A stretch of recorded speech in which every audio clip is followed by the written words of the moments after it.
Hello friends, मैं गजेंद्र सिंह स्वागत करता हूं आपके अपने चैनल हरियाणा की यात्रा में। इस चैनल पर मैं आपको हरियाणा के कुछ ऐसे गांवों की यात्रा करवाऊंगा जो कि अपने पर्यटन स्थलों के कारण हरियाणा ही नहीं बल्कि पूरे भारत में अपनी एक अलग प्रसिद्धि रखते हैं। तो इसी श्रृंखला में आज हम एक ऐसे ही गांव की यात्रा करने वाले हैं। तो प्लीज़ अगर आपको मेरी वीडियोज़ पसंद आएँ तो इसे लाइक, कमेंट और शेयर कीजिएगा और ऐसे ही कुछ और वीडियोज़ पाने के लिए मेरे चैनल को सब्सक्राइब कीजिएगा।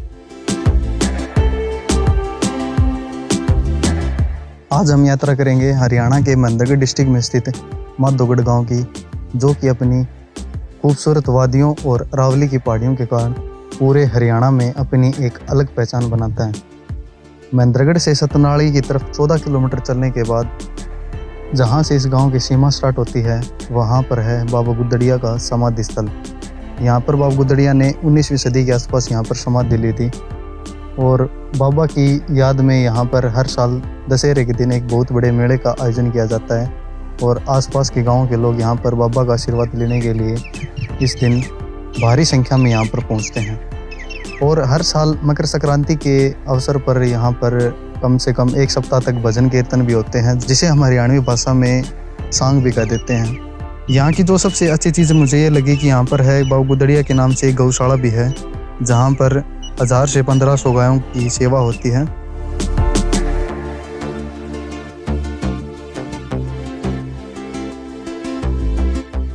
इससे आगे बढ़ते ही स्टार्ट हो जाती है माधोगढ़ की घाटियाँ।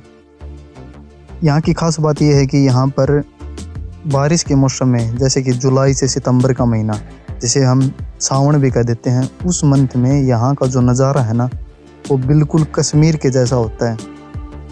अगर आप यहाँ कभी घूमने का प्लान बनाएं तो मेरा आपसे यही सुझाव रहेगा कि आप इन 4 महीनों के अंदर, जुलाई से अक्टूबर भी लगा लीजिए, आप जुलाई से अक्टूबर के बीच में यहाँ पर आएँ और दिल से और दिमाग में यहाँ का जो नज़ारा महसूस करें। जो आपको जो खुशी महसूस होगी ना वो शायद ही आपको कहीं महसूस हो।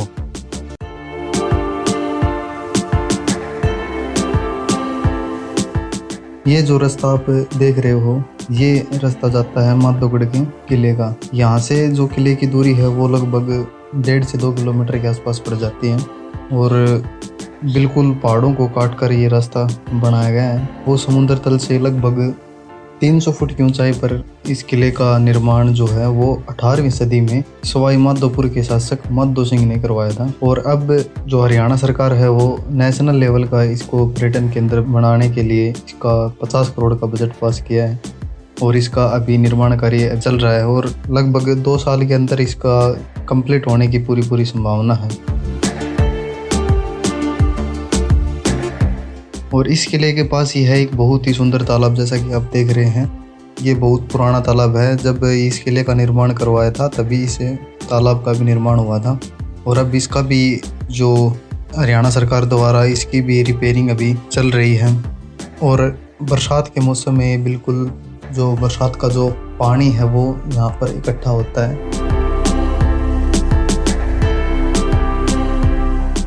इस तालाब की जो खास बात है वो ये है कि किले से और इस तालाब तक जो यहाँ का जो शासक था सवाई माधो सिंह, उसके द्वारा एक खुफिया रास्ता बनाया गया था और इस खुफिया रास्ता में कहा जाता है कि 52 कमरे थे और इन 52 कमरों के अंदर क्या था कि अगर आप एक कमरे के अंदर घुसोगे तो आपको 4 और दरवाजे दिखाई देंगे। उन 4 दरवाजों में किसी एक दरवाजे के अंदर घुसते आपको और आगे 4 दिखाई देंगे। ऐसी एक भूल भुलैया जैसा एक रास्ता बनाया गया था।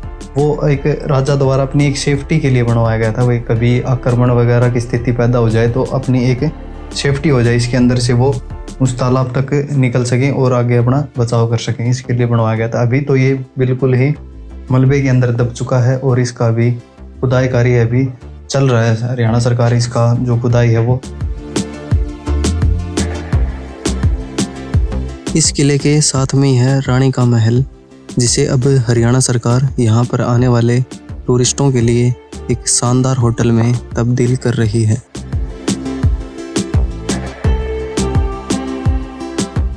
जिस पहाड़ी पर ये किला है, इसी पहाड़ी की तलेटी पर बसा है अपना प्यारा सा छोटा सा गांव माधोगढ़। इस गांव में लोगों की स्वास्थ्य सुविधा के लिए एक गवर्नमेंट हॉस्पिटल है और शिक्षा के लिए एक गवर्नमेंट सीनियर सेकेंडरी स्कूल भी है और एक सर्व हरियाणा ग्रामीण बैंक भी है। तो ये सारी सुविधाएं इसी गांव में हैं। इसी के साथ अपनी माधोगढ़ की जो यात्रा है वो यहीं पर समाप्त होती है। तो मिलते हैं आपको नेक्स्ट वीडियो में एक ऐसे ही खूबसूरत गांव के साथ। Thank you for watching my video.